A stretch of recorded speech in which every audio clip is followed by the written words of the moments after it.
Halo, nama gue Arini. Ini kisah gue. Semoga ada hikmahnya. Jangan kalian tiru yang gak bagus ya. Malam itu jalanan terasa lebih panjang dari biasanya. Truk box tua berwarna biru kusam itu melaju pelan menembus kabut tipis. Di belakang kemudi, Bima, supir pribadi keluarga Mebel terkenal Gunawan Furnitur, berusaha tetap fokus meski matanya sudah perih akibat menempuh perjalanan hampir 10 jam. Di kursi penumpang depan, duduk Arini, anak tunggal Pak Gunawan. Gadis 22 tahun itu dikenal anggun, pendiam, dan selalu tampil rapi. Tidak ada satupun karyawan Mebel yang tidak tahu siapa dia. Calon pewaris perusahaan, wanita yang hidupnya seharusnya tidak pernah bersentuhan dengan kerasnya jalanan dan suara mesin tua. Namun, malam itu ia berada di sana, bersama Bima, jauh dari rumah, hanya berdua. Semua berawal dari perintah Pak Gunawan sendiri. Ini pesanan penting. Harus diantar malam ini juga. Arini ikut untuk memastikan barangnya. Begitu alasannya. Tapi siapa sangka, keputusan sederhana itu justru membuka pintu menuju sesuatu yang tak pernah mereka bayangkan. Arini memeluk jaketnya lebih erat. AC mobil yang rusak membuat udara dingin pegunungan masuk tanpa permisi. Mas, jauh lagi? Tanyanya pelan. Masih sekitar 1 jam, Mbak. Jalannya makin menanjak. Jawab Bima, berusaha terdengar sopan. Hening kembali menyelimuti kabin truk. Tapi dalam hati keduanya, gelombang yang berbeda mulai naik. Arini menatap gelapnya jendela. Namun sebenarnya ia mencuri pandang. Ada sesuatu pada Bima yang sulit ia jelaskan. Sikap tenang, tatapan jujur, cara bicara yang tidak memandang derajat. Makin malam, makin dalam rasa itu tumbuh. Truk tiba-tiba mengalami guncangan keras. Brak! Ban belakang menghantam lubang besar. Mesin meraung, lalu tersendat. Bima menepikan kendaraan. Ia turun, memeriksa mesin dengan senter kecil. Arini ikut keluar, memegangi bahunya sendiri, ketakutan. Mesinnya panas banget. Mbak, kita harus berhenti sebentar. Kalau dipaksa, bisa rusak total, kata Bima. Arini melirik sekitar. Tidak ada rumah. Tidak ada lampu. Hanya suara jangkrik dan dingin yang menembus tulang. Mbak Arini, jangan jauh-jauh dari saya. Saya takut ada apa-apa, ucap Bima spontan. Entah kenapa, kalimat itu membuat jantung Arini berdetak lebih cepat. Mereka duduk di dalam truk sambil menunggu mesin dingin. Jarak mereka begitu dekat, lebih dekat daripada batas yang seharusnya. Mbak, boleh saya tanya sesuatu? Arini menoleh. Apa? Kenapa Mbak Arini mau ikut? Padahal perjalanan ini berat dan bahaya. Arini terdiam. Sebenarnya ia sendiri tidak tahu. Atau, mungkin ia tahu, tapi tidak berani jujur. Ada rasa ingin bebas dari hidup penuh aturan. Ada rasa ingin dekat pada seseorang yang membuatnya merasa aman, bukan dikontrol. Entahlah, Mas Bima. Mungkin, saya ingin merasakan hidup di luar tembok besar rumah saya. Bima menatapnya, pelan, tapi dalam. Dalam sekali. Dan untuk pertama kalinya. Arini tidak menghindar. Ketegangan itu menggantung. Bahaya, salah, tapi nyata. Sampai akhirnya, sebuah suara lirih memecah segalanya. Suara yang tidak seharusnya terdengar. Suara langkah kaki dari luar truk. Terlalu berat untuk seekor hewan. Terlalu dekat untuk diabaikan. Bima langsung sigap. Mbak, diam. Jangan buka pintu. Arini membeku. Cahaya senter dari luar menyorot kaca depan. Seseorang berdiri di sana. Seseorang yang tidak mereka kenal. Dan begitulah, perjalanan mengantar Mebel itu berubah menjadi awal dari rahasia besar, dan hubungan terlarang, yang perlahan akan menjerumuskan keduanya ke dalam badai hidup yang tak pernah mereka bayangkan. Sinar senter itu bergerak-gerak di kaca truk, membuat Arini otomatis merapat ke bangkunya.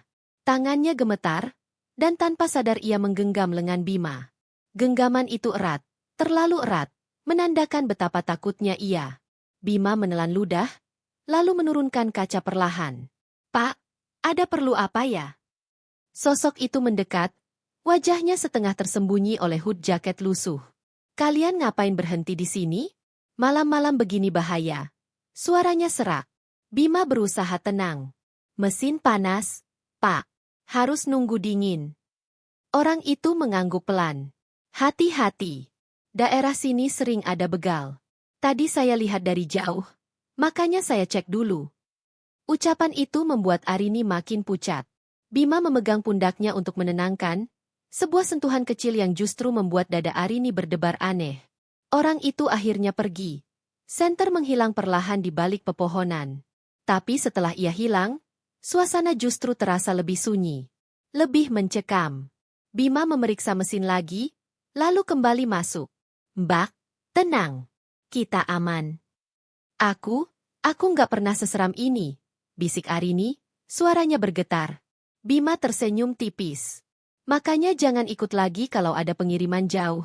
Dunia luar rumah Mbak itu keras. Arini menatapnya. Tapi, di samping Mas Bima aku merasa aman. Bima terdiam. Kata-kata itu seperti sesuatu yang seharusnya tidak diucapkan. Ia menunduk, pura-pura sibuk dengan sabuk pengaman. Mbak Arini, saya cuma supir. Jarak kita jauh. Tapi kenyataannya, justru Mas yang ada di sini buat jagain aku, balas Arini lirih. Hening kembali turun. Mesin sudah cukup dingin. Bima menghidupkannya. Truk bergerak pelan melanjutkan perjalanan menembus gelap. Tapi suasana di dalam kabin berubah. Lebih hangat, lebih dekat, lebih berbahaya. Di tikungan tajam, Arini tiba-tiba kembali memegang lengan Bima. Mas, kalau tadi orang itu begal gimana? Selama saya ada, nggak bakal ada yang sentuh Mbak, jawab Bima tanpa pikir panjang. Arini menatapnya lama. Tatapan itu, tatapan yang hanya dimiliki seorang wanita yang mulai kehilangan batas. Perjalanan masih panjang, tapi malam itu, sesuatu di antara mereka sudah berubah. Perlahan, rahasia yang lebih besar mulai terbentuk, dan tidak ada yang siap menghadapi konsekuensinya.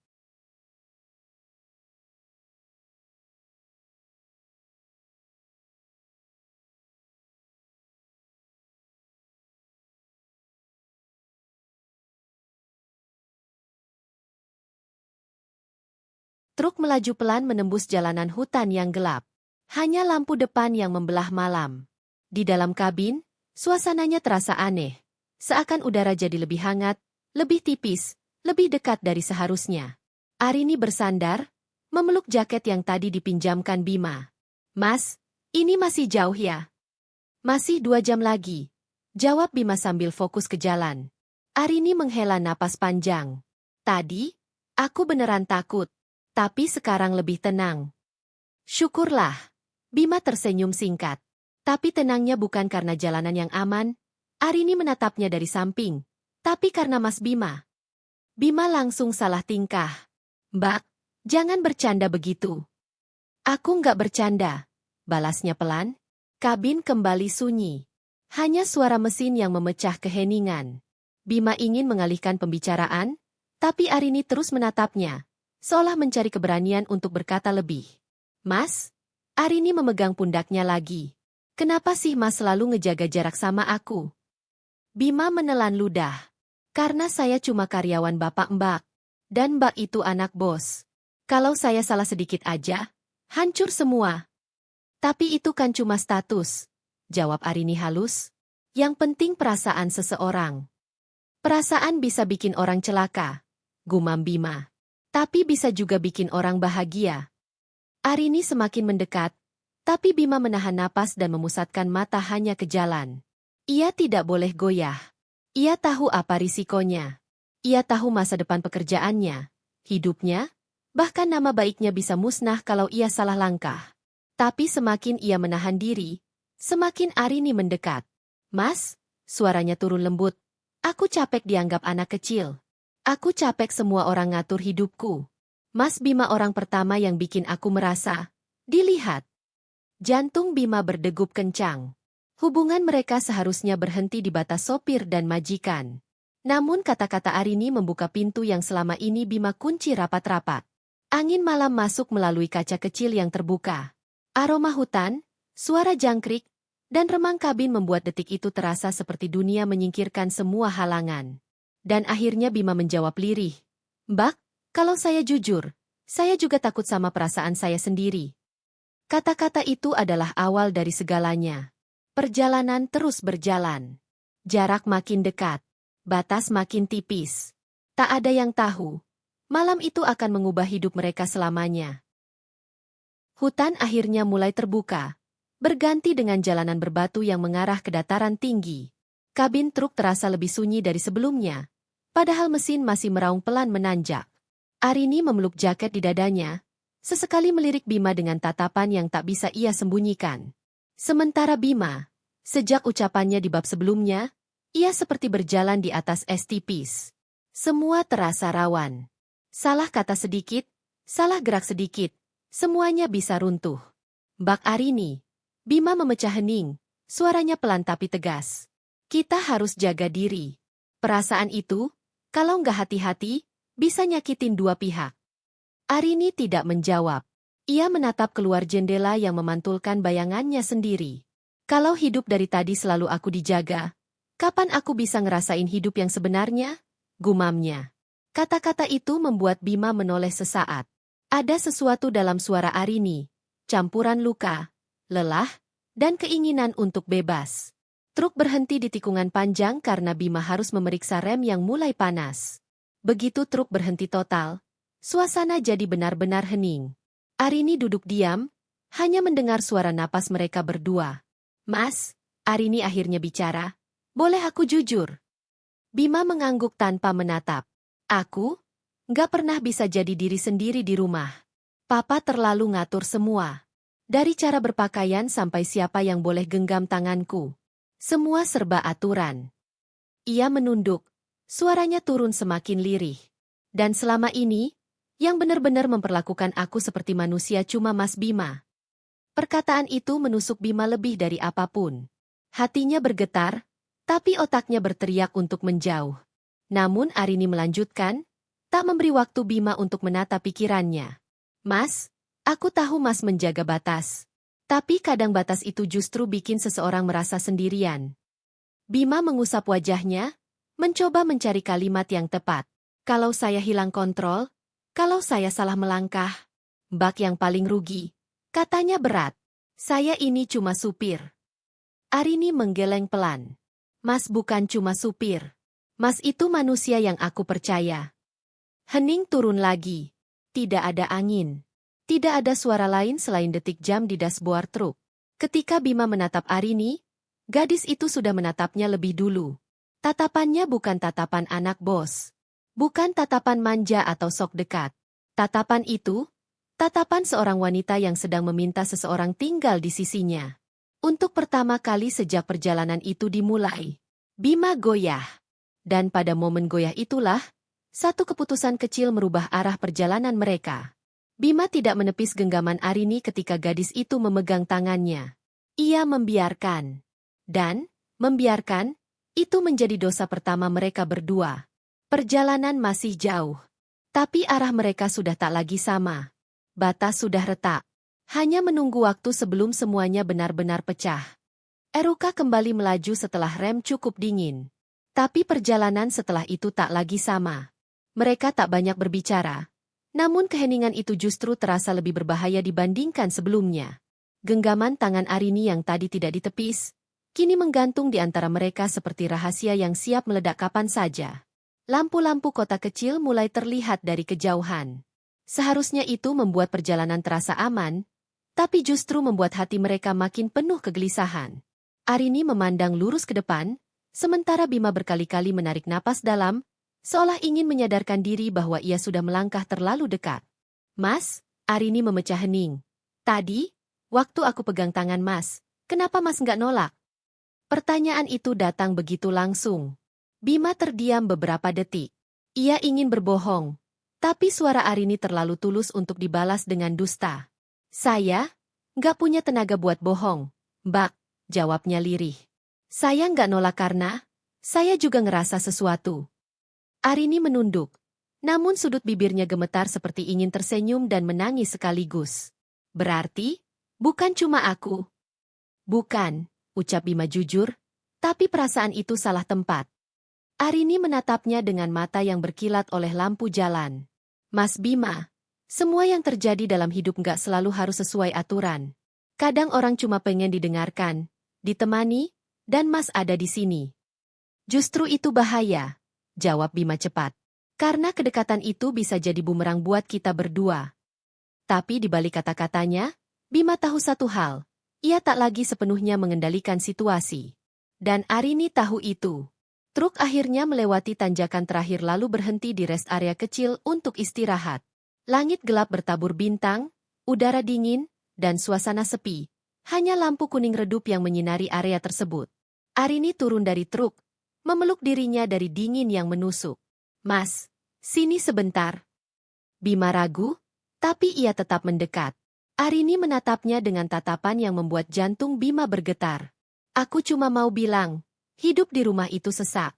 Semua orang lihat aku sebagai anak bos. Nggak ada yang lihat aku sebagai manusia yang punya rasa, punya luka. Bima menatap gadis itu. Wajah Arini tidak lagi tampak manja seperti biasanya. Di depan Bima, ia hanya seorang perempuan yang merasa kesepian.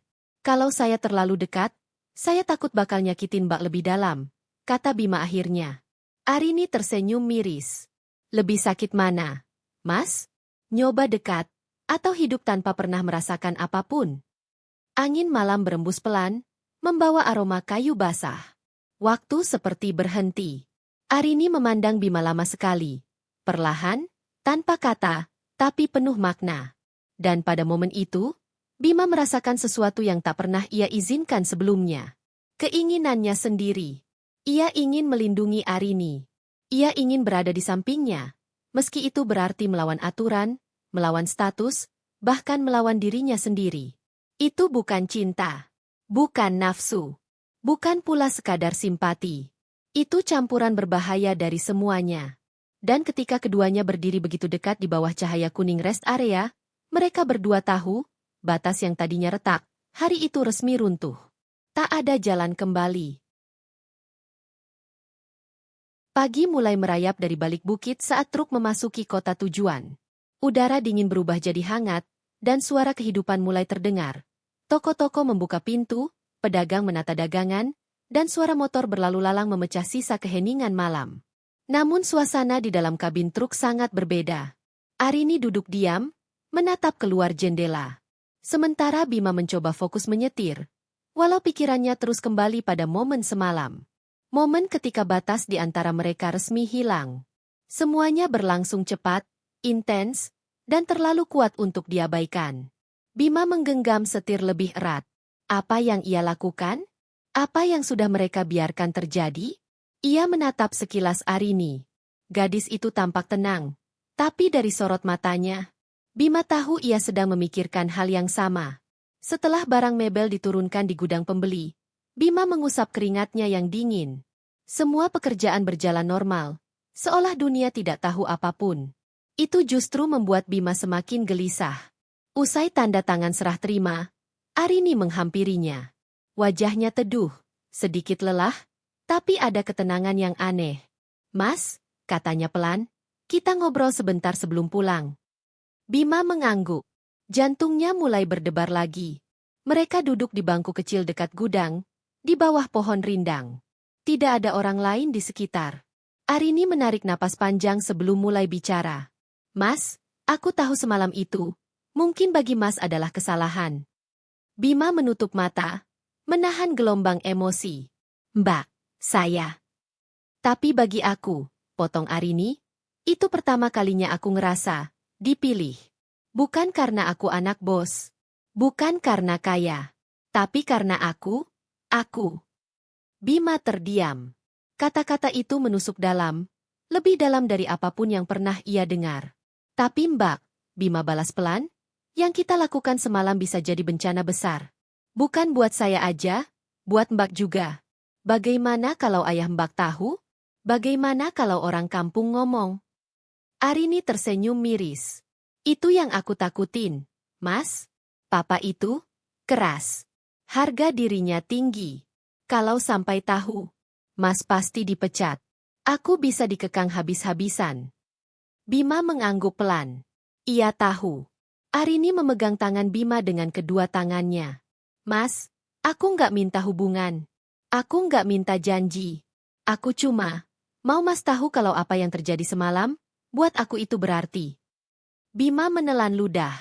Dan buat saya, itu juga berarti, katanya jujur. Namun sebelum keduanya bisa melanjutkan, ponsel Arini bergetar keras. Nama, Papa, muncul besar di layar. Wajah Arini langsung pucat. Ah, apa aku harus angkat? Suaranya bergetar. Angkat, Mbak. Tenang, bisik Bima, walau ia sendiri tidak tenang sama sekali. Arini menekan tombol hijau. Halo, Pak. Dan suara Pak Rendra langsung meledak dari seberang, keras, berat, penuh kecurigaan. Ari, kamu di mana? Ada yang lihatin kamu pergi sama Bima. Cepat pulang sekarang juga. Arini menutup mulut, nyaris menangis. Bima membeku. Seluruh tubuhnya seperti ditarik ke bawah tanah. Masalah yang mereka takuti, kini mulai nyata. Ini baru gelombang pertama. Badai besar sedang datang. Perjalanan pulang terasa jauh lebih berat dibanding saat berangkat. Truk bergerak pelan melewati jalanan kota, lalu masuk rute hutan yang tadi malam terasa begitu panjang. Kali ini, tidak ada canda, tidak ada tatapan. Hanya diam yang penuh ketegangan. Arini duduk sambil menggenggam ponselnya erat. Pesan-pesan dari ayahnya masuk terus. Semuanya bernada marah. Sementara Bima menatap lurus ke depan. Keringat dingin mulai muncul di pelipisnya, meski udara di luar cukup dingin. Mbak, kita harus siap, ucap Bima tanpa menoleh. Arini mengangguk perlahan. Aku tahu, Mas. Papa pasti curiga. Entah siapa yang lihat aku pergi. Entah siapa yang lapor. Tambah Bima lirih. Ketika truk melewati batas kampung, suasana terasa lebih mencekam. Warga berlalu lalang, beberapa menatap mobil bak besar itu dengan rasa ingin tahu. Ada yang berbisik-bisik, ada yang memperhatikan Arini yang duduk di samping sopir. Seakan seluruh kampung sedang menilai mereka. Saat truk berhenti di halaman rumah Arini, sosok Pak Rendra sudah berdiri di depan pintu. Tubuhnya tegap, wajahnya keras, urat di lehernya tampak menonjol. Ia tidak menunggu Arini turun, justru mendekat dengan langkah besar dan penuh emosi. Bima turun duluan, mencoba sopan. Pagi, Pak. Tapi ucapan itu sama sekali tidak dipedulikan. Pak Rendra langsung mendorong dada Bima. Apa-apaan kamu ajak anak saya pergi tanpa izin? Dorongan itu kuat. Bima hampir terhuyung. Ia tidak membalas. Arini buru-buru turun, berlari menahan ayahnya. Pak, jangan gitu. Aku yang maksa ikut. Diam, bentak Pak Rendra, membuat Arini mundur ketakutan. Sosok ayah yang biasanya terlihat tenang di depan orang luar, kini berubah menjadi singa marah. Tatapannya mematikan, penuh kecurigaan yang tajam. Jawab, teriaknya pada Bima. Kamu sudah saya anggap kayak keluarga. Kenapa kamu bawa anak saya jauh-jauh malam-malam?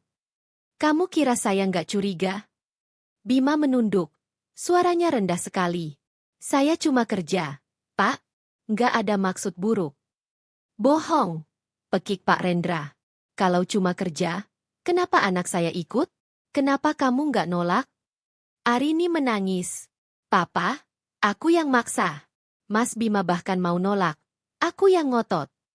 Tapi amarah Pak Rendra sudah terlalu besar untuk mendengar. Naila, masuk rumah. Arini tak bergerak. Masuk, bentaknya lagi. Arini akhirnya menuruti, berjalan pelan dengan air mata menetes. Namun sebelum masuk, ia menoleh ke Bima. Tatapan itu berisi rasa bersalah, ketakutan, dan hal yang tidak bisa ia ucapkan. Bima tahu, semua ini salah satu dari mereka berdua. Dan ia tahu, ini baru awal. Begitu Arini masuk rumah, Pak Rendra mendekat ke Bima. Suaranya lebih pelan, tapi jauh lebih mengerikan. Kamu dengar baik-baik. Mulai hari ini, kamu jangan dekati anak saya. Jangan ajak bicara, jangan jawab pesan, jangan lihat sekalipun. Satu langkah saja kamu langgar. Ia mendekatkan wajah, tatapannya menusuk. Kamu saya habisi. Bima hanya bisa menelan rasa takut, rasa bersalah, dan rasa lain yang lebih berat. Perasaan pada Arini yang kini tidak bisa lagi ia hapus. Ketika truk perlahan keluar dari halaman rumah, Bima menengok sekilas ke jendela lantai 2. Di sana, Arini berdiri, menangis. Dan untuk pertama kalinya, mereka merasa benar-benar jauh. Padahal baru semalam saja begitu dekat. Masalah mereka baru dimulai. Dan apapun yang terjadi selanjutnya, tidak ada jalan kembali.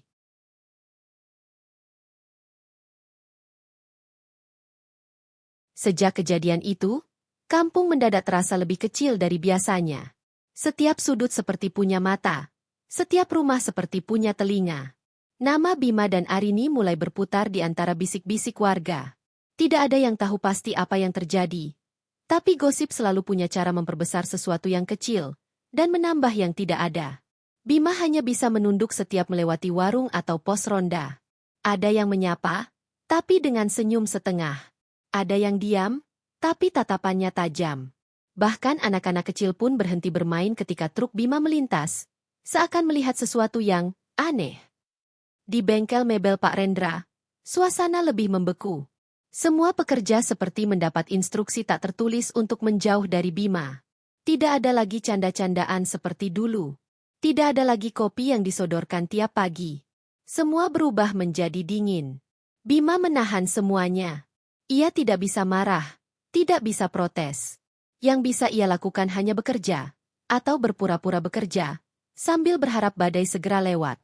Tapi badai itu justru makin besar.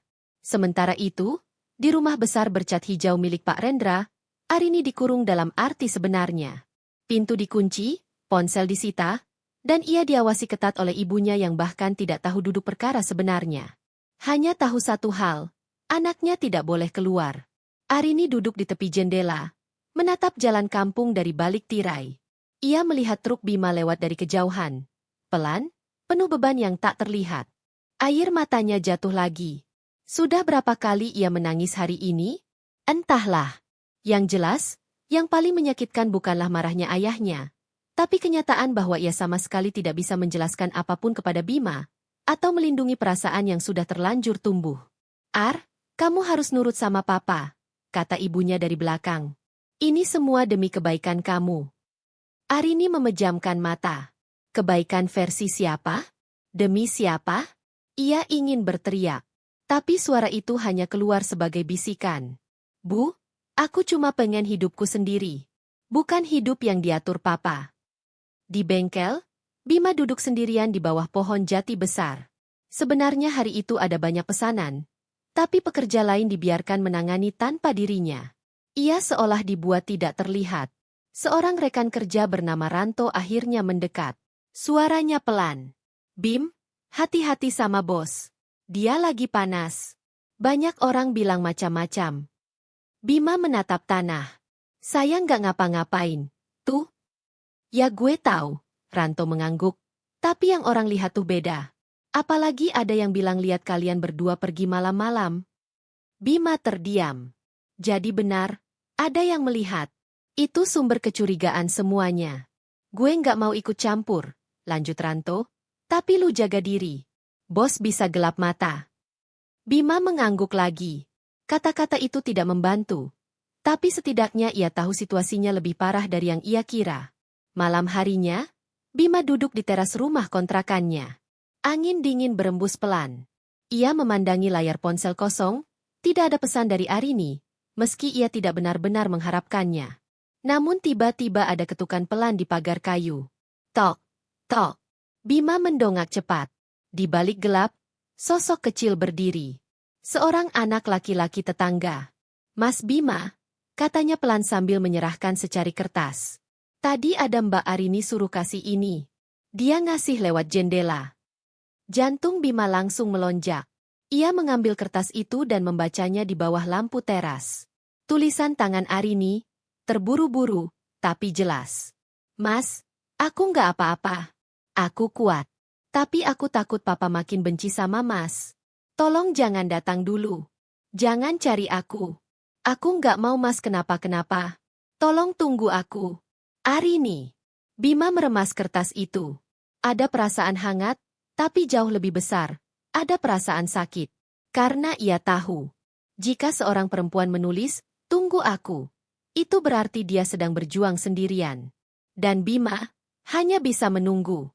Tidak bisa mendekat, tidak bisa membantu, tidak bisa melindungi. Dialah lelaki yang tadi malam paling dekat dengan Arini. Tapi hari ini, justru yang paling jauh. Malam itu hujan turun pelan, mengetuk-ngetuk atap seng bengkel mebel yang setengah terbuka. Dava duduk di kursi kayu dengan kepala penuh beban. Sementara Maya berdiri tak jauh darinya, tangan gemetar, wajah pucat. Mereka sama-sama tahu, setelah semua yang terjadi, tak ada lagi ruang untuk pura-pura. Aku sudah bilang ke ayah, ucap Maya pelan, membuat Dava langsung menegakkan badan. Kamu, ngomong apa? Semua. Tentang perjalanan kita. Tentang hubungan kita. Tentang perasaanku. Dava menutup wajahnya dengan kedua tangan. Ia bukan takut pada Pak Arwan saja, bos besar mebel itu terkenal keras. Tapi juga takut pada kenyataan bahwa Maya mempertaruhkan segalanya untuknya. Ayah marah. Marah banget, jawab Maya. Tapi lebih dari itu, dia kecewa. Dava terdiam lama. Hujan makin deras, seolah membasuh udara yang sebelumnya panas dan penuh tekanan. Maya mendekat, duduk di sampingnya. Aku siap tanggung semua, Dava. Tapi aku nggak mau kamu hilang begitu saja sambil terus menyalahkan diri sendiri. Dava menatapnya lama. Begitu lama hingga Maya hampir tak sanggup menahan air mata. Maya, hidupku ini kecil. Sempit. Aku cuma supir, cuma pengantar barang. Kamu anak pemilik perusahaan besar. Dunia kita beda. Maya menggeleng cepat. Dunia itu bisa berubah. Tapi perasaan? Itu nggak bisa aku bohongi. Hening menyergap. Namun, bukan hening yang dingin, melainkan hening yang membawa keputusan besar. Dava menarik napas panjang. Kalau memang kamu yakin, besok kita temui ayahmu sama-sama. Maya tersenyum kecil, lega sekaligus takut. Aku ikut kamu. Di luar sana, hujan terus turun, seperti tanda bahwa badai berikutnya sudah menunggu di depan. Pagi berikutnya, rumah besar Pak Arwan terasa seperti medan perang sebelum perang dimulai. Pintu kayu besar itu dibuka oleh penjaga, dan Dava melangkah masuk dengan kaki gemetar. Maya menggenggam tangannya sebentar sebelum melepaskannya, memberi kekuatan. Pak Arwan duduk di ruang tamu dengan wajah yang tak bisa dibaca. Tenang, namun ada amarah yang mengendap di balik mata tajamnya. Silakan duduk, ucapnya datar. Dava menurut. Ia duduk tegak, menahan napas, menahan takut. Jadi, kamu supir yang membuat anak saya melakukan kebodohan besar itu? Pertanyaan itu menusuk seperti pisau. Tapi Dava memilih jujur.